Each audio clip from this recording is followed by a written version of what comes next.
Okay, moving on. In this video, we're going to introduce Coulomb's law.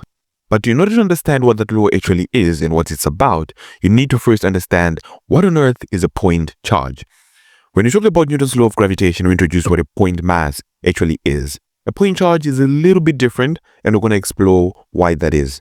Now, if you take a sphere that is essentially a circular thing with charge concentrated on it, you'll find out that the charge itself would distribute accordingly or evenly around the surface of that sphere. Now, all the electric field lines that you see will appear to be flowing from the center of that sphere. So you can see essentially that it looks as though all of these field lines are originating from a central point. Now, for any point that can exist outside of a central sphere, the charge on the sphere itself can therefore be considered to be acting like a point charge at the center of that sphere. So in other words, instead of drawing that big red circle that you're seeing, that big red circle which is over here, this big red circle, you can easily just draw a small dot, right? So a small dot, which is known as a point charge, can be used to represent an entire sphere that is conducting charge. So if you understand what a point charge is, I can therefore easily introduce Coulomb's law to you and you will not be confused. Coulomb's law states that the electrostatic force, so the force of attraction between two charges, between two point charges is essentially a point where all the charge is assumed to be concentrated, is proportional. So the force is proportional to the product of the charges. So an easier way to reframe this so that you can understand, the force is proportional to the product of the charges, so Q1 and Q2, right? Assuming you have charge 1 over here, okay, with Q1 and another charge here. Let's assume this is my test charge, which is always a positive charge, and this is my negative charge. This is Q2. Okay, I hope that makes sense so far. It's proportional to the product of the charges and inversely proportional to the square of their separation. So the separation in this context can be just a simple distance r. Okay, so what this therefore tells you is that the F is also inversely proportional to the square of their separation. Okay, so I think you can connect 2 and 2 and see that Coulomb low-key sort of copied, say, Isaac Newton. I don't know, the formulas kind of look too similar to me, right? The formula of gravitation and Coulomb's law, right? They look a bit too similar. But anyways, let me do my job and derive the formula for you. But it's just a fun thought to entertain. So I've given you two scenarios. I've told you that the F is very proportional to the product of the charges. I've told you that the F is inversely proportional to the square of the separation. Now, you can combine these two laws and get one combined equation, which is F is equals to K Q1 Q2 divided by R squared. So in this context, this is my charge Q1, my charge Q2, the separation, which is R.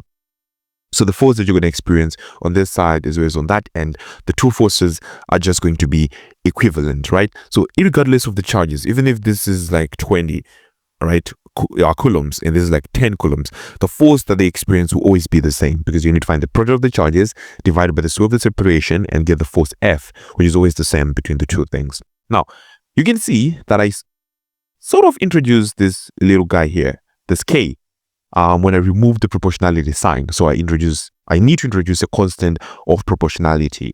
Now, that K has a specific symbolic meaning, right? So K is equals to 1 over 4 pi epsilon naught, right? So that E naught over here, the E naught that you're seeing over here, which is equivalent to 8.85 times 10 to the power of negative 12. Don't worry, you don't need to memorize this number.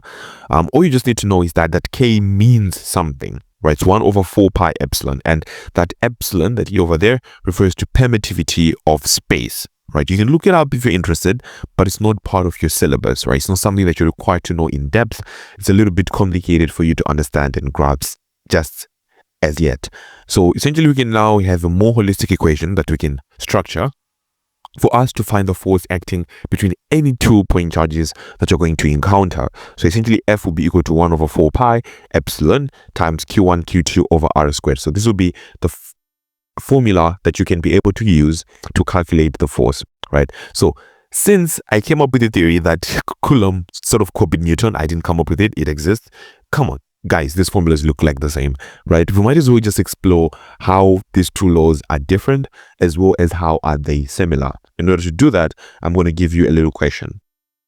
So Coulomb and Newton in a head-to-head fight. Okay, so to solve this question, we'll start by answering a question that involves this concept, right? Or that sort of compares these laws, identifies the similarities as well as the differences between these two laws. Okay, so this is the question that we're going to be exploring from October-November 2020, question paper 4.2. The question reads as follows. State one similarity and one difference between the electric field due to a point charge and the gravitational field due to a point mass. So we have to explore how are they similar and how are they different. And it's important for you to be able to understand the differences between the two. Okay. One similarity that you're going to encounter or that you're going to observe is that they both follow the inverse square law, which is essentially, simply put, if you take one mass and another mass, put that mass away from one mass, the force will decrease following an inverse square law. The same will occur if you take two charges together, move one charge away from the other, the force will decrease following the inverse square law. So the fields themselves just follow the inverse square law, where their force is inversely proportional to the square of their separation. Okay.